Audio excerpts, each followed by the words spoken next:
You know, I didn't think it was possible to fail at something that is so easy, and yet people still do. I mean, seriously, how can you mess up on something that is easy? I am, of course, talking about the scam that is Indiana Jones and the Staff of Kings for the PlayStation 2. Now, how the hell could you go wrong with an Indiana Jones game? Okay, I know there are a few games out there that were for the NES that were bad. Yeah, that's right. You're not the only one who watches Angry Video Game Nerd. But still, people should learn from their mistakes and try to make an at least decent game. Now, let's just go back to the year 2006. The Xbox 360 and the PlayStation 3 were brand new, and people were psyched as ever. With these new consoles out, surely there had to be a groundbreaking game in the works, and that's when LucasArts jumped in to do the job. A trailer was released showing Euphoria, which put the concept of artificial intelligence to a whole new level. The trailer was for an unknown Indiana Jones adventure that was sure to be a bestseller. The trailer showed that you never see anything twice and emphasized that to the max. Alright, this looks like a totally awesome game. When is it coming out? 2007? It's a while, but I can wait.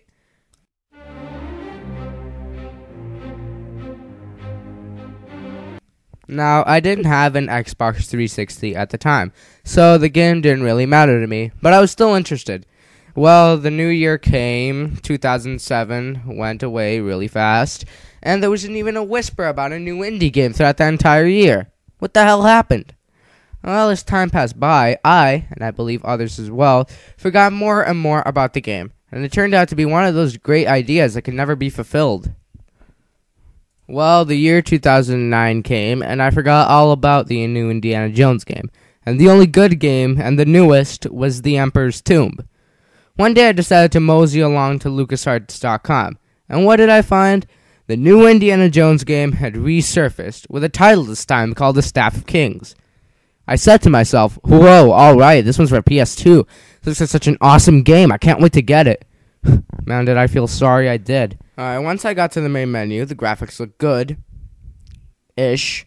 But once you start the game, the opening cutscene comes in, and we see a guy standing on a cliff. So this guy's looking at a Nazi camp, I believe, and then... Wait, what the hell? No, wait, are you telling me? No, that can't possibly be. Holy shit on a popsicle, it is. Ladies and gentlemen, this is the Indiana Jones of the generation. What a bunch of bullshit. He doesn't even look like Indy. I mean, look at him. He looks like a total putz. Look at the background. It just looks so... There are no adjectives to describe how bad they are. Well, this category can be summed up into one word. Ass! For graphics, I give this game a 2. Okay, I want to get this game off my chest as quickly as possible, so here's the premise of the story. Indy has to find one of his colleagues who went missing. Gee, that doesn't sound familiar. So Indy has to find him and the legendary object, the Staff of Moses. Wow, another story related to the Ark of the Covenant. Well, that game is just around that. Man, I really hate this story. It's like the Final Destination series. It's the same story as the first. It just doesn't have the sort of unique story that the other Indiana Jones have. I mean, the first one was about the Ark of the Covenant. The second one was about the Shankara Stones. The third one was about the Holy Grail. The fourth one was about the Crystal Skull. Don't know where that came from. And this one is just another Raiders of the Lost Ark. I mean, seriously. If you're going to make a game that's like Raiders of the Lost Ark, why don't you just call this game Raiders of the Lost Ark? I mean, seriously. For story, I give this game a 3 and not a 2. Because it's kind of trying to make a story. Where do I begin? The controls are stiff and weird as hell, and the combat is just as cheap. I mean, look at it. The promoting quote is, feel more like Indy than ever. And it also says you can use anything in the environment, but you can only do it with a few items. I mean, what kind of slap in the face is that? You tell them that you can use anything in the environment, but then only give them a few items for them. I mean, that's like getting socks for Christmas when your parents said they were going to give you a PlayStation 3. No, I know what the equivalent is. It's like saying your parents are going to give you COD 6 for Christmas, and they give you this piece of crap. Okay, getting back on the subject.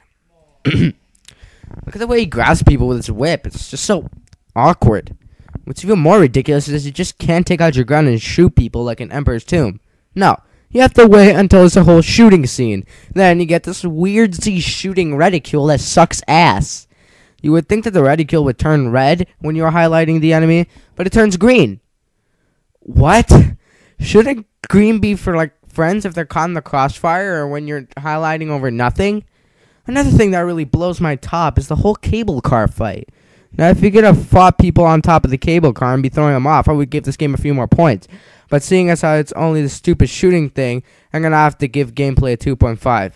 Oh yeah, and all those traps and stuff? That's just another recycled version of the temple escape from Raiders of the Lost Ark. These people are freaking desperate.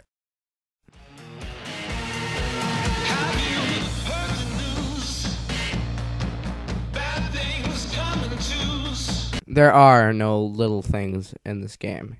There's nothing cool about this game. The enemies are all the same and easy to defeat. Nothing interesting. And what's really dull is that whenever you have to dodge something or run away, you press L1 and R1. And you would think that you have to press those two pretty fast. But no, you have to press them as fast as a frickin' turtle, or else you just die. The only cool thing, which is also the weirdest one, is that when you die, you see your hat roll off, but then you grab it again. And like an imposter, you just grabbed your hat. Damn, that's just messed up. I mean, you see yourself falling into a chasm, and then the screen goes black, and then you see your hat roll off, and then you pick it up again. I mean, like, what the hell happened during that time when the screen was black? Did you just find the time to climb back up? And seriously, this is just messed up. Indiana Jones and the Staff of Kings for the PlayStation 2. Overall rating, 2. A waste of money and time. If you see it on the shelf of an EB Games or whatever video game store, just walk right by it. Walk right by it like you didn't even see it. In fact, burn it. Burn it until... No, wait, that's a bad suggestion. You could get arrested.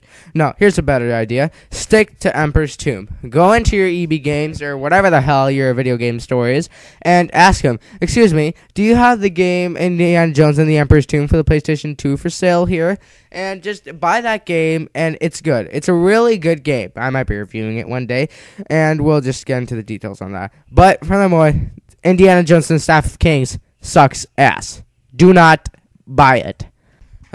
Well, finally got that review out of my ass. So tune in next time and see what other reviews I have up my sleeve.